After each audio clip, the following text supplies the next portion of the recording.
عندك فراغات بين أسنانك؟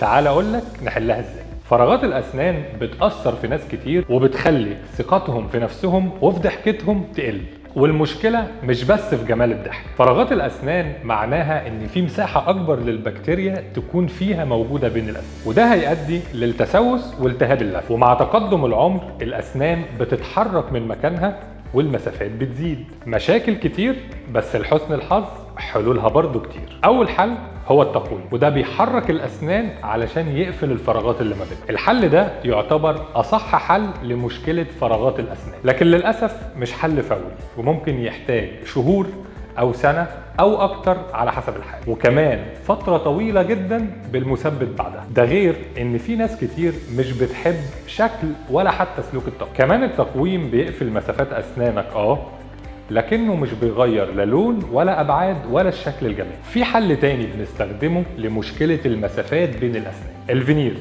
واللي تعتبر من أفضل الحلول من حيث الاستمرارية والجمال.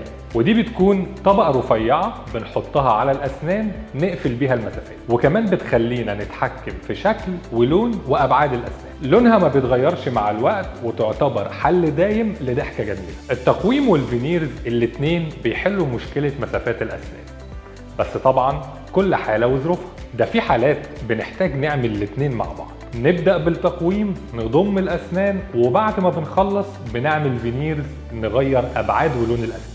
فلو عندك مسافات بين أسنانك لازم استشارة طبيب متخصص في التجميل، وهو يقولك إيه الأنسب، التقويم ولا الفينيرز. فلو عندك مسافات تعالى كابيتال وهنقولك الحل الأمثل لحالتك، ونرسم لك ابتسامة متناسقة وطبيعية، وتعيش معاك من غير فراغات.